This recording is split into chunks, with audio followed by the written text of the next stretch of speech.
जय श्री राम।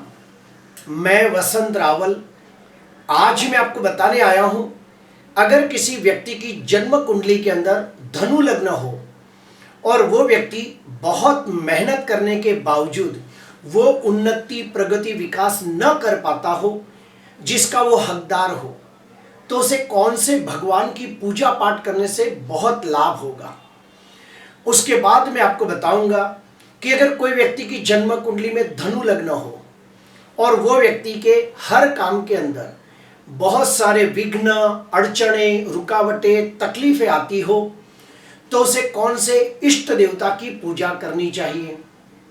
और आखिरी में मैं आपको बताऊंगा कि अगर कोई व्यक्ति की जन्म कुंडली में धनु लग्न हो और वो व्यक्ति का भाग्य, नसीब, किस्मत उसका साथ न देता हो, मुंह तकाए हुए निवाले गिर जाते हो, काम होते होते अटक जाते हो, काम बनते बनते बिगड़ जाते हो, तो उसे कौन से आराध्य देवत की पूजा करनी चाहिए। ये सारी बातें आज हम गहराई से जानने का प्रयास करेंगे। तो आइए जानते हैं।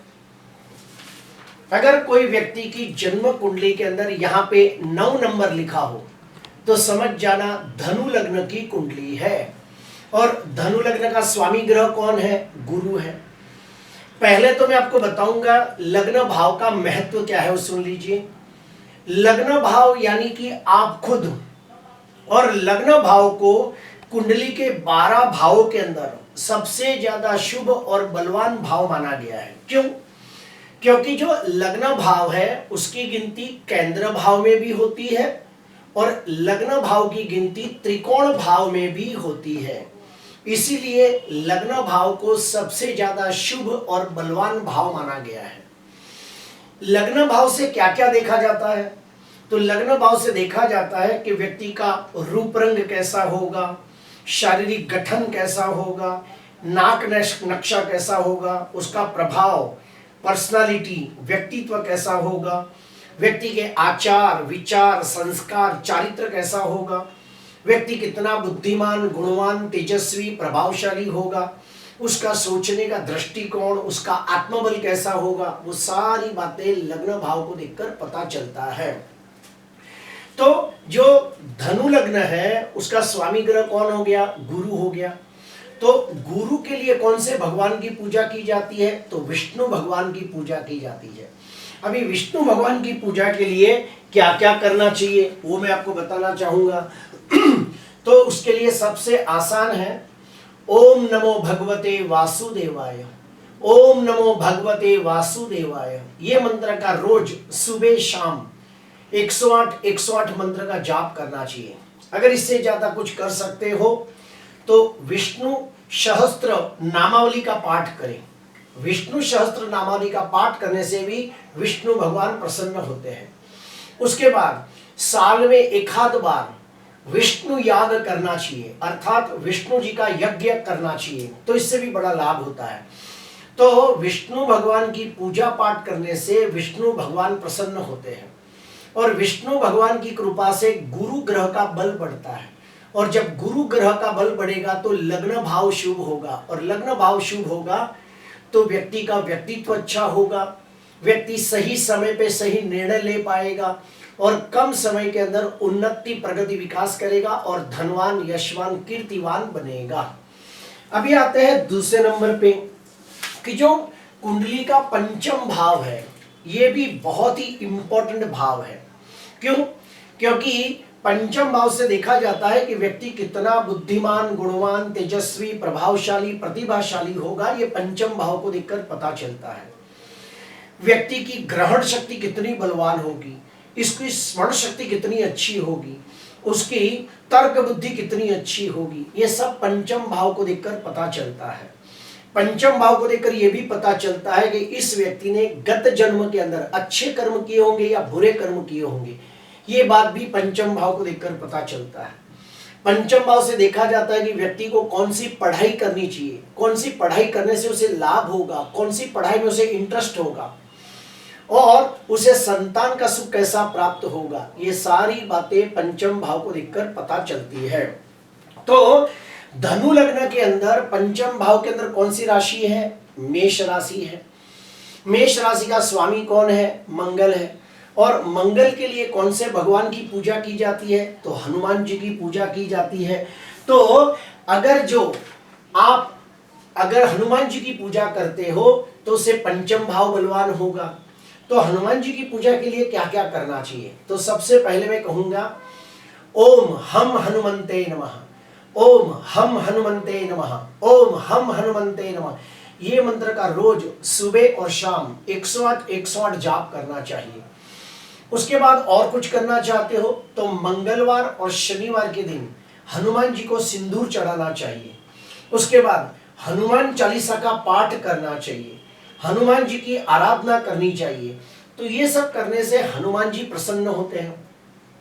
हनुमान जी की कृपा से मंगल ग्रह को बल प्राप्त होता है, और जब मंगल बलवान हो जाता है तो पंचम भाव शुभ हो जाता है।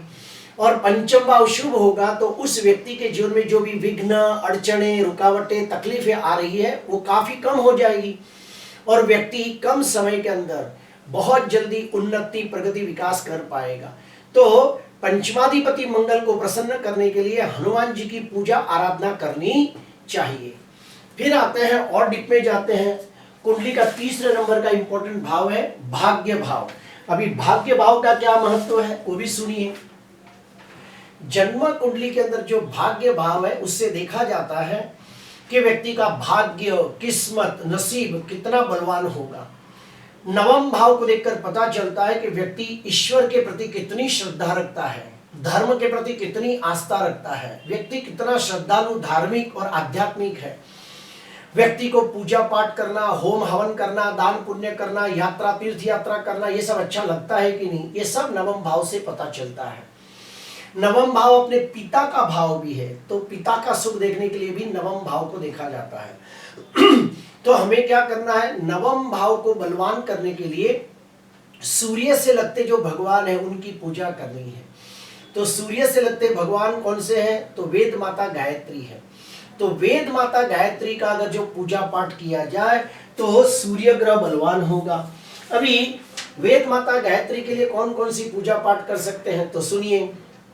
सबसे पहले नंबर पे रोज सुबह एक लोटे में पानी भर के, यानी कि तांबे के लोटे में पानी भर के उसके अंदर थोड़ा सा कुमकुम डाल के आप सूर्य को अर्घ दे सकते हो, और वेद माता गायत्री के 27 मंत्रों का जाप कर सकते हो।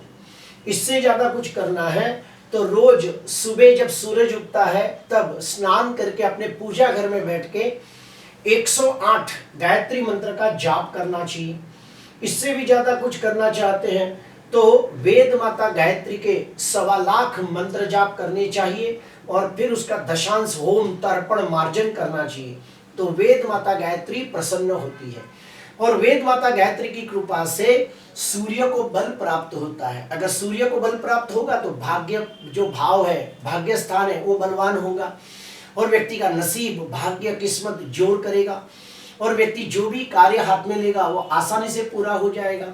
तो प्रिय दर्शकों, पहले तो मैं आपको बता दूं कि जन्म कुंडली के अंदर लग्न भाव, पंचम भाव और भाग्य भाव, ये तीनों भावों को हम धर्म त्रिकोण कहते हैं। फिर से कहूंगा, लग्न भाव, पंचम भाव, भाग्य भाव, इसे हम लोग धर्म त्रिकोण कहते हैं। और अगर कुंडली के अंदर ये 3 भाव बलवान हो जाए तो व्यक्ति निश्चित तौर पे धनवान, यशवान, कीर्तिवान बनता है और मान सम्मान, पद प्रतिष्ठा की प्राप्ति करता है। और भी एक मैं बात बता दूं कि आप कोई भी ज्योतिषकार के पास अपनी कुंडली दिखाने जाओगे तो वो व्यक्ति अगर आपको रत्न पहनने की सलाह देगा तो इन्हीं 3 भाव के स्वामियों के रत्न पहनने की सलाह देगा। यानी कि अगर कोई व्यक्ति का धनु लग्न है तो लग्नाधिपति गुरु का रत्न पुष्कराज पहनने की सलाह देगा, पंचमाधिपति मंगल का रत्न मूंगा पहनने की सलाह देगा, भाग्याधिपति सूर्य का रत्न माणिक्य पहनने की सलाह देगा। इसमें भी नियम है, तो सुनिए।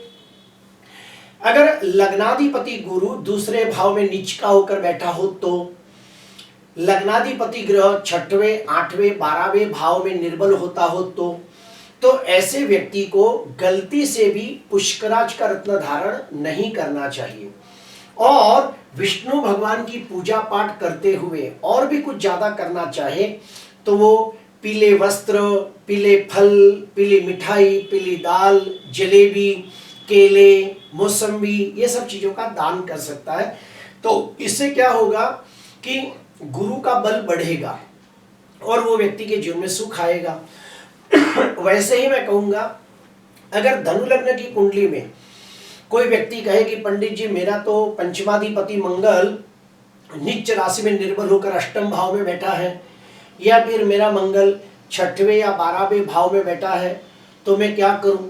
तो मैं कहूँगा उसे हनुमान जी की पूजा तो करते ही रहना चाहिए और साथ ही साथ लाल वस्त्र, लाल फल, लाल मिठाई, मसूर की दाल, गेहूं, गुड़, ये सबका दान करना चाहिए।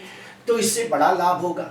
लेकिन अगर मंगल नीच का होकर अष्टम भाव में बैठा हो, छठवें 12वें भाव में बैठा हो, तो मंगल का रत्न मूंगा धारण नहीं करना चाहिए। फिर आते हैं तीसरे नंबर पे, अगर मान लो भाग्याधिपति सूर्य हो, नीच राशि में निर्बल होकर 11वें भाव में बैठा हो, तो भाग्याधिपति सूर्य अगर छठवें 8वें 12वें भाव में निर्बल होकर बैठा हो तो क्या करें?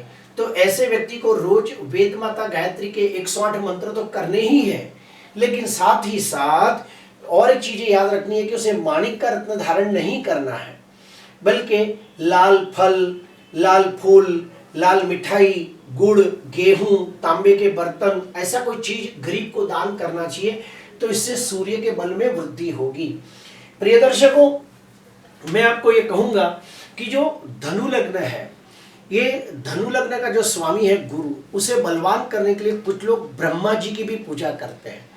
तो ब्रह्मा जी की पूजा से भी गुरु को बल प्राप्त होता है। कुछ किताबों में मैंने ये भी पढ़ा है कि लग्नाधिपति गुरु को बलवान करना हो तो दत्तात्रेय की पूजा करनी चाहिए। तो दत्तात्रेय भगवान की पूजा से भी बड़ा लाभ होता है। जबकि ज्यादातर किताबों में कहा गया है कि गुरु के लिए विष्णु भगवान की ही पूजा करें, लेकिन ज्यादातर महाराष्ट्र के अंदर दत्तात्रेय की पूजा का भी बहुत ज्यादा लोग मानते हैं और कुछ लोग ब्रह्मा जी की पूजा को भी मानते हैं। प्रिय दर्शकों, मैं इतना ही कहूंगा कि हमारे जो लग्नाधिपति गुरु है उसे बलवान करने के लिए आप सबसे ज्यादा विष्णु की पूजा कर सकते हो। अगर दत्तात्रेय जी को मानते हो तो उनकी भी पूजा कर सकते हो। उसके बाद जो पंचमाधिपति है मंगल, वो पंचमाधिपति मंगल को बलवान करने के लिए आप हनुमान चालीसा का पाठ करें, ओम हम हनुमंते नमः का जाप करें, मंगलवार शनिवार के दिन हनुमान जी के दर्शन करें, सिंदूर चढ़ाए, तो इससे भी बड़ा लाभ होता है। और भाग्य स्थान को बलवान करने के लिए हमें सूर्य की पूजा करनी चाहिए, यानी कि सूर्य से लगते भगवान की पूजा करनी चाहिए, वेद माता गायत्री की पूजा करनी चाहिए। जो लग्नाधिपति है वो कुंडली के भगवान हुए, ध्यान से सुनना, जो लग्नाधिपति गुरु है उसके भगवान जो विष्णु जी है वो कुंडली के भगवान हुए। जो पंचम भाव के स्वामी है मंगल, उनके जो भगवान है हनुमान जी, वो है हमारे इष्ट देवता। और जो भाग्य स्थान है, भाग्य स्थान के स्वामी कौन है? सूर्य है, तो उसके जो भगवान है वेद माता गायत्री, वो हमारे आराध्य देवत हुए। अगर इन 3 भगवानों की पूजा की जाए तो धनु लग्न वाले व्यक्ति कम समय के अंदर अपनी बुद्धि के द्वारा बहुत जल्दी उन्नति, प्रगति, विकास कर पाएंगे और कम समय के अंदर धनवान, यशवान, कीर्तिवान बन पाएंगे।